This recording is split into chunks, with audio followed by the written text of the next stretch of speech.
Apakah boleh menggunakan sugi pada siang hari di bulan Ramadan? Bolehkah menelan air liur selepas menggunakannya? Jawapan, disunatkan bersugi sepanjang masa, sama ada semasa berpuasa atau tidak.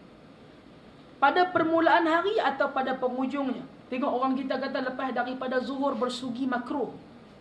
Kan? Lepas daripada asar bersugi makruh.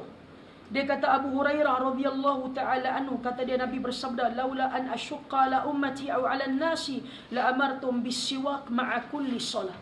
Kata Nabi SAW, kalaulah tidak menjadi kesukaran bagi umat aku akan suruh mereka bersugi setiap kali mereka berwudu untuk mengerjakan solat. Tidak ada istisna, tidak ada pengecualian dalam masalah ni. Tidak ada pengecualian dalam masalah ni. Jadi dia bagi tahu kepada kita bahawa Nabi SAW suruh kita bersugi setiap kali kita hendak solat. Bukankah asar itu setelah daripada az-zuhur? Yang orang kita duk kata lepas zuhur makruh dan sebagainya, maka tidak menjadi sebarang masalah. Baik, hadis-hadis ini menunjukkan bahawa disunatkan menggunakan sugi sepanjang masa. Nabi SAW tidak mengecualikan mereka yang berpuasa daripada ibadat ini. Malah maksud umumnya meliputi orang yang berpuasa dan orang yang tidak berpuasa. Dibolehkan juga menelan air liur selepas menggunakan sugi. Tetapi jika sesuatu terkeluar dari sugi tersebut dan memasuki mulut, ia hendaklah diludah keluar. Ia adalah sama seperti yang dilakukan oleh seorang yang berpuasa ketika mana mengambil wudu. Dia dikendaki meludah air itu daripada mulut dan dibolehkan menelan air lepas itu. Tidak dituntut untuk mengeringkan mulut sepenuhnya selepas berkumur. Maksudnya kita berkumur masa kita berwudu tu sekali saja. Kumur tu kita buang. Cukup. Kumur.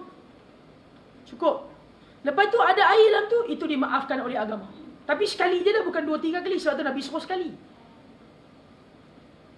Tu pun ada sebab nak berwudu lah. Tak ada sebab tiba-tiba main berwudu. Lepas tu buat kerja batal berwudu semua. Amboi beriman sungguh. Selalu tak pernah pun macam tu.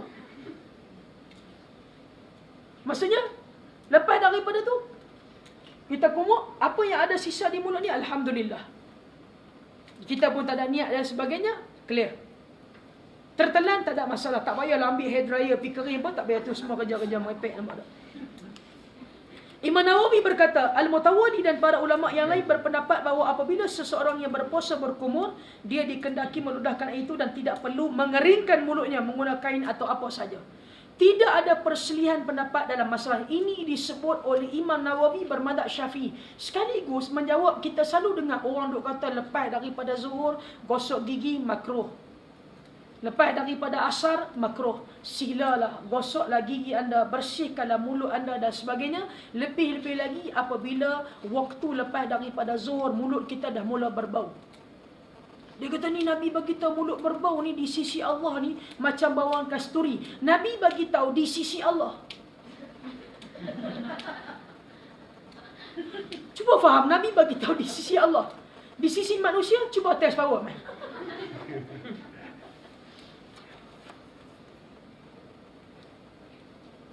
Imam Bukhari meletakkan dalam kitabnya satu bab yang khusus.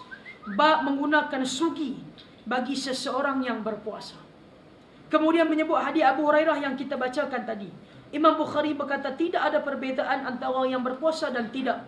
Maksudnya berpuasa atau tidak diharuskan bersugi. Manakala merujuk kepada hadis Aisyah dan Atha dan Qatadah, maka kata mereka dia boleh menelan air liurnya. Al-Hafidh Ibnu Hajar Al-Asqalani menyebut dalam Fathul Bari dengan menggunakan bab yang dinyatakan oleh Bukhari itu untuk menolak pandangan yang memakruhkan bersugi bagi orang yang berpuasa. Ibnu Sirin menambah bahawa penggunaan sugi boleh disamakan dengan menggunakan air untuk berkumur sewaktu berwudu. Jadi bersugi dibolehkan pada setiap waktu ketika mana berpuasa. Kata Syekh Shalih Utsaimin, pandangan yang tepat ialah penggunaan sugi oleh orang yang berpuasa sama ada pada permulaan puasa ataupun penghujungnya mengikut sunnah. Orang yang berpuasa disunatkan bersugi atau memberus gigi sepanjang hari jika dia telah meludahkan segalanya yang ada dalam mulutnya semasa bersugi, kemudian menelan air liurnya, puasanya tidak terjejas. Dia hendaklah mengelak daripada menelan ubat gigi yang berperisa seperti limau, pudina dan sebagainya. Berusaha meludahnya keluar jika tertelan tanpa sengaja, dia tidak kira berdosa dan tidak menjejaskan puasanya. Baik, mandi ketika mana berpuasa? Adakah mandi membatalkan puasa seseorang yang berpuasa dibolehkan mandi dan puasanya tidak terbatal disebabkan itu.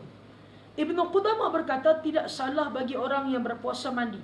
Beliau memetik dalil daripada hadis Aisyah dan Ummu Salamah bahawa ketika fajar hampir tamat, Nabi SAW masih berhada besar kerana melakukan hubungan kelamin dengan isterinya, kemudian baginda mandi dan berpuasa. Ra'aitu Rasul sallallahu alaihi wasallam yasubbu ala ra'sil ma' wa wasa'im min al-'atash atau min al-har. Boleh faham tak hadis atas tadi tu?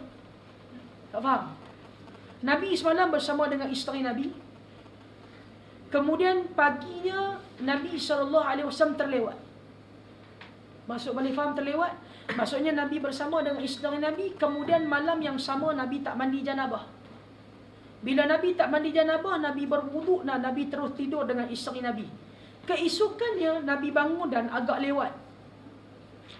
Dah azan dan sebagainya, Nabi mandi janabah, terus Nabi solat subuh dan Nabi berpuasa. Ini hukum juga termasuk bagi perempuan yang datang haid.